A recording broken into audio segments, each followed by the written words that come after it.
Hello मैं lovely soul family आपके लिए एक और रीडिंग लेके आई हूँ, जिसका आज का टॉपिक रहने वाला है जो रूप धरा है आपने उसे देखकर मुंह खुले रह गए हैं लोगों के। तो क्यों मुंह खुले रह गए हैं? कौन सा ऐसा रूप धारण किया आपने जिससे कि लोगों के मुंह खुल गए हैं? आश्चर्य में पड़ गए हैं लोग आपको देखकर। तो यही देखेंगे टैरो कार्ड के माध्यम से। ये जनरल रीडिंग रहने वाली है। आप सबको पता है आपसे रिजोनेट हो भी सकती है, नहीं जितना आपसे रिजोनेट होती है यानी कि मैच करती है, मिलती है, उतना आपके लिए बाकी किसी अन्य के लिए समझ सकते हैं। क्योंकि जब पहली बार आप आते हैं मेरे चैनल पे, सब्सक्राइब करते हैं, अपनी एनर्जी को सेंड करते हैं, तब ये रीडिंग मैं कर पाती हूँ। तो लाइक करें, कमेंट्स करके अपना मत पेश कर सकते हैं कि आपको ये कितना रेजोनेट हुआ या आपको ये रीडिंग कैसी लगी। तो चलते हैं रीडिंग पे। और अगर किसी को पर्सनल रीडिंग चाहिए तो दिए हुए नंबर पे संपर्क कर सकते हैं। पर्सनल रीडिंग फ्री नहीं है, बहुत आवश्यकता अगर आपको लगे तभी आप रीडिंग कराएं, और फीस भी कुछ बहुत ज़्यादा नहीं है। तो चलते हैं। जैसा कि मैंने बोला, कार्ड पहले ही शफल कर लिए हैं। तो देखो, जो रूप धारण किया आपने, तो कोई तो कारण रहा होगा आपने जब ये रूप धारण किया है तो क्योंकि ये साधारण रूप तो है नहीं आपका। आपने बहुत कुछ अपने जीवन में सहन किया है। देखो, कार्ड जो आए हैं वो बता देते हैं आपके एक एक पल के दुख को, वो जो तिल तिल करके आप मरे हैं, जिस तरीके से आपने सहन किया है, कितने ही लोगों की आपने मैं ये कहूँगी फिजूल की बातें, फिजूल के अत्याचारों को सहन किया।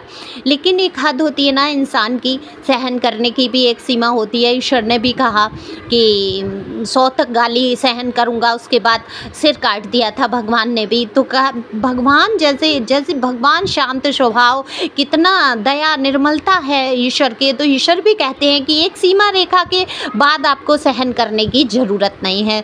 तो बिल्कुल आपने भी सोच लिया कि एक सीमा रेखा तक आपने सब सहन किया, लेकिन अब आप सहन शक्ति की बर्दाश्त से बाहर हैं। तो आपने एक ऐसा नया रूप धारण किया कि अब जैसे को तैसा। तो जैसे ही आप इस रूप में आए हैं, लोगों को उनके मुताबिक आप जवाब देने लगे, लोगों के हिसाब से आप काम करने लगे। किसी से दबना नहीं, किसी से डरना नहीं, किसी के आगे अब झुकना नहीं। जैसे ही आपने ये करना शुरू किया, आपका ये रूप देखकर विचलित हो गए, ये लोगों के मुंह फटे रह गए। क्यों? इनको तो ये आदत हो चुकी थी कि आपको दबाना है, कुचलना है, आपको तो हमेशा रोते हुए देखने की आदत थी।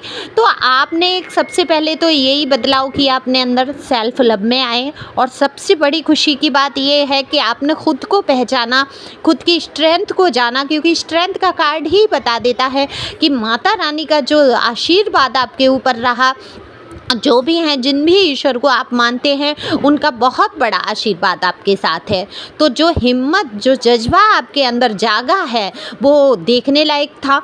और ये इन्होंने कभी कल्पना नहीं की थी, इन लोगों ने, जो लोग आपको सता रहे थे, जो आपके सीधे सच्चे बर्ताव को आपकी मूर्खता समझ रहे थे, ये समझ ही नहीं रहे थे कि आपके अंदर जो योग्यता है, आप सिर्फ अपने रिश्तों को निभाने के लिए या लोगों का सम्मान करना आपका नेचर है। आप लोगों के प्रति प्यार जाहिर करते हैं, लोगों का सम्मान करते हैं। ठीक है, एक दो बात किसी ने कह भी ली, आप जाने भी देते हैं कि चलो ठीक है, क्या बहस का मुद्दा बनाना। एक शांत स्वभाव, एक शांति आपके अंदर, उसको क्या समझ लिया, और ज़्यादा मूर्ख समझने लगे। लेकिन आप मूर्ख तो थे नहीं, आप तो हमेशा से इंटेलिजेंट। देखो, जो शांत रहता है, जो चुपचाप से सह जाता है या ईश्वर पे छोड़ देता है या ईश्वरवादी है, तो वो मूर्ख नहीं है। दरअसल सच पूछिए तो वो सबसे बड़ा बुद्धिमान है। वो जानता है इन सांसारिक बातों में, फालतू की फिजूल की बातों में या दूसरों को सताने में कुछ नहीं रखा है। इसका परिणाम भी बहुत बुरा है, क्योंकि कर्माश जो हैं कभी नहीं छोड़ते हैं।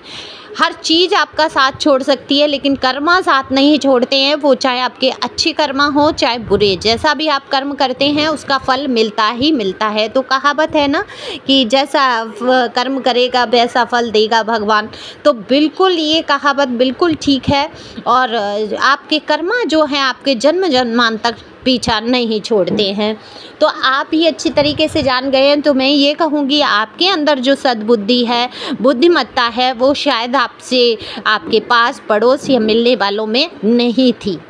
नहीं थी कहूँगी, क्योंकि ऊपर ढोंग दिखावा ढकोसले चाहे जो कर ले धर्म के, इसके जब दिल में मानवता नहीं, प्यार नहीं, दूसरे के प्रति संवेदनशीलता नहीं, किसी का दुख देखकर भी दुखी ना होना, केवल देखो अपने बच्चों के दुख देख के दुखी हो गए, अपने लिए दुखी हो गए, अपनी चोट का दर्द समझ लिया, अपने ही परिवार के 4 रिश्तेदारों का भी नहीं समझते हैं ऐसे लोग दुख, मतलब सिर्फ अपने बच्चों का और अपना दुख समझ लिया। तो इनको ऐसा लगता है कि ये बहुत बड़े धर्मात्मा हैं, इनका हृदय बहुत द्रवित हो जाता है, ये बहुत धर्म कर्म करने वाले हैं, या 4 लोग आ गए इनको खाना खिला दिया, बाहर दान कर दिया, दिखा उसका भी प्रचार करना। तो ये धार्मिकता नहीं है, ये मानवता नहीं है, ये आध्यात्मिकता नहीं है, ये किसी क्षेत्र में नहीं आता, ये ढकोसले वाले क्षेत्र में आता है। मैं बहुत स्पष्ट बोलती हूँ, थोड़ा सा हो सकता है किसी को कड़वा लगे यहाँ पर, क्योंकि आप लोग जो हैं दिल से इतने कोमल हैं कि आप अपने बुरा चाहने वालों का भी बुरा नहीं सुन पाते हैं। तो ये कुदरत का देखो करिश्मा है, आपके पूर्व जन्म का कर्माज है कि आप इतने सीधे सरल हृदय के और एक सच्चे इंसान बने, जो आपको हर मनुष्य का दर्द, हर इंसान का दुख नज़र आता है। देखो मैं यहाँ पर बात करूँगी, किसी ने पर्सनल रीडिंग कराई मुझसे, आज ही अचानक से उनका ध्यान आ गया, अब इसमें चर्चा, बाकी तो इतना लोग, हज़ारों लोग करा लेते हैं रीडिंग, पता ही नहीं चलता, भूल भी जाती हूँ, लेकिन अचानक से ये बात चर्चा हुई है, कार्ड आया तो मुझे ध्यान आया कि देखो उसके पास कंडीशन नहीं थी पेमेंट करने की। मैंने बोला भी चलो ठीक है, तुमसे मैं कम एनर्जी की फीस है, मैं तुमसे कम कर लेती हूँ। देखो यहाँ कम करने जैसा हिसाब नहीं है, मुझे दिख रहा था कि इसके सामने 15 दिन पहले से उसने बोला पैसे जोड़ूंगी मैं तब कराऊंगी, और उसने, उसका दिल इतना बड़ा, पैसे ना होते हुए भी मेरे मना करने के बावजूद भी उसने फुल एनर्जी की फ़ीस जमा की और कहा नहीं मैडम, क्योंकि दुख समझता है इंसान दूसरे का, अगर उसके पास नहीं है तो उसने जाना कि मुझे भी कहीं आवश्यकता होगी, मैं भी ये सब कर रही हूँ और मेरे ऊपर भी जिम्मेदारी है और मुझे भी कहीं ना कहीं सहायता की आवश्यकता है। तो कहीं ना कहीं उसने ये सोचकर, और यही मानवता है, यही हृदय है, यही आपका सच्चरित्र है कि आप जब दूसरों का दुख समझने लगते हैं, दूसरों के लिए फीलिंग आने लगती है, खुद चाहे कितनी ही तकलीफ़ से आप गुजरे हों, तब क्या होता है, ईश्वर की मेहरबानी और आपकी बुद्धिमत्ता कही जाएगी। लेकिन इन लोगों ने क्या किया, हमेशा से आपको दुख पहुंचाया और ये समझते रहे, आप सहते रहे और ये आपको मूर्ख समझते रहे। फिर आपने क्या किया है कि ज़्यादा दबने के बाद तो चींटी भी काट लेती है। तो अब आप इस रूप में हैं जो आपने रूप धरा है कि व्यर्थ में किसी से लड़ना नहीं है, भिड़ना नहीं है, सामने कोई आ जाएगा तो छोड़ना नहीं है। बिल्कुल आप आध्यात्मिक हैं, ईश्वर को मानने वाले हैं, शांति प्रिय हैं, लेकिन अब आप बख्शने वाले नहीं हैं। जैसे को तैसा सबक सिखाना आपको अच्छी तरीके से आता है और आपने ठान लिया है मन में, ईश्वर जो करेंगे सो करेंगे ही निर्णय, लेकिन अगर मेरे साथ अन्याय होता है तो मैं बिल्कुल यहाँ पर सहन नहीं करूँगी। तो आप चाहे मेल हैं चाहे फीमेल हैं, आप जो भी हैं अपने हिसाब से ले सकते हैं। तो अन्याय के प्रति आप उठकर खड़े हो गए हैं, वो अन्याय चाहे आपके घर परिवार का है, चाहे पास पड़ोस का है, चाहे जानने वाले, चाहे आपके कार्य क्षेत्र में है कोई लोग जो आपको इतना परेशान करते हैं, तो आपने जैसे को तैसा सोच लिया है कि मैं आज तक ईश्वरवादी रहा या रही, मैं सोचती रही कि कहीं मेरा कर्मा ना बन जाए, मैं अगर कुछ किसी को कह दूँगी और ये लोग मुझे मूर्ख ही समझने लगे, तो अब मैं जैसे को तैसा सबक सिखा कर रहूँगी, क्योंकि मैं मूर्ख नहीं हूँ, मैं बता कर रहूँगा या रहूँगी। तो ये आपका जो रूप जो देखा है इन लोगों ने, जो कल तक ये आपको दबाते रहे, आप पर हंसते रहे, आपके लिए हमेशा बुरा बुरा सोचते रहे, तो आज इनका मुंह फटा का फटा रह गया, खुला रह गया मुंह देखते ही आपका ये रूप। और ये रूप साधारण रूप नहीं है आपका, ये बिल्कुल आपने कमर कस ली है कि आ जाओ अब मैदान में मैं खड़ा हूँ या खड़ी हूँ, मैं अकेला ही 4 लोगों पर भारी हूँ। तो बिल्कुल आपने ये जो कर दिखाया है, गजब की ताकत, गजब की स्ट्रेंथ आपके अंदर, क्योंकि आपकी बुद्धि में कोई कमी नहीं है और जिसकी बुद्धिमत्ता में कमी नहीं है, जो ईश्वर की तरफ झुका हुआ है, तो ईश्वर का साथ उसको मिल रहा है। और गल हंते को हनिए पाप दोष न गिनिए, ये कहा गया है। तो बिल्कुल आपने सोच लिया है कि अन्याय सहने वाला ज़्यादा दोषी हो जाता है करने वाले से। तो अब मुझे अन्याय नहीं सहना है, अत्याचार नहीं सहना है, जैसे को तैसा जवाब दे देना है और इन लोगों को दिखा देना है कि मैं भी कुछ अपना वजूद रखता हूँ या रखती हूँ। तो आपने अपने वजूद को पहचाना है, सेल्फ लव में आए हैं, सेल्फ रिस्पेक्ट में आए हैं। अब जो रिश्ता खोना है खो जाए, जो इंसान आपकी लाइफ से जाना है चला जाए। अब ये डर, ये भय, ये आपको अब नहीं सताता है। तो जब इस डर से आप उभर के आ जाते हैं कि आपके जीवन में जो रहना होगा वो रहेगा ही, डिवाइन की मर्जी होगी तो वो रिश्ता आपके जीवन में रहेगा।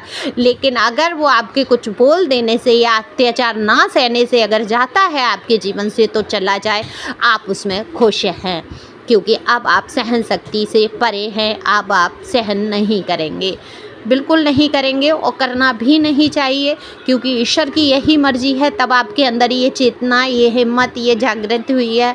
आप अपने पैरों पे खड़े होने की भरपूर कोशिश कर रहे हैं। अगर आप महिला हैं, घरेलू हैं और आप नहीं कुछ कर रही हैं, तो बिल्कुल आप अंदर ही अंदर सोच रही हैं कुछ ना कुछ करने की, या आप कर रही हैं तो उसमें ही आगे बढ़ने की। तो आपका पूरा फोकस है अपने काम के प्रति, अपने प्रति आप लॉयल हो रहे हैं, अपने प्रति आप ईमानदारी कर रहे हैं। जो जीवन में आपने दूसरों के लिए समय गंवाया, दूसरों को हमदर्दी, सुख और इसी में अपना जीवन बिता दिया, आज आप अपने लिए सोचने पर मजबूर हो गए हैं, क्योंकि आपने खोया है बहुत सारा समय, बहुत सारे दर्द में गुजारा है, जो समय वो लौट कर नहीं आएगा। तो उस दर्द को, उस घाव को बढ़ते हुए आप आगे बढ़ रहे हैं और ये देखकर लोगों के मुंह खुले रह गए हैं। अगर आपको बहुत आवश्यकता है पर्सनल रीडिंग की और ज़रूरत महसूस होती है, तो बिल्कुल कराएं, आप वहाँ पे हील हो सकते हैं। और इस बात पे एक लाइक तो बनता ही बनता है। मुझे सुपर थैंक्स भी दे सकते हैं, सुपर थैंक्स में आपके थोड़े से पैसे कट जाते हैं, एक सुपर थैंक्स का ऑप्शन आता है, वहाँ पर आप वो दबा सकते हैं। तो ये आपका मेरे प्रति और टैरो के प्रति प्यार और सम्मान होगा। और थैंक यू सो मच, आप लोग मेरे वीडियो पे आते हैं, इतने प्यारे प्यारे कमेंट्स करते हैं, उनके लिए दिल से शुक्रिया। मेरे पास शब्द नहीं है आपका आभार प्रकट करने का। तो थैंक यू सो मच, और हमेशा आप मेरी सोल फैमिली बने रहें, ऐसे ही प्यार करते रहें। और ये ईश्वर की मर्जी है कि आप लोग मुझसे जुड़े हैं और आप मेरी सोल फैमिली हैं। तो खुश रहें, मस्त रहें, आगे बढ़ते रहें और लोगों को ऐसे ही आश्चर्य में डालते रहें। Thank you God, thank you viewers, thank you angel.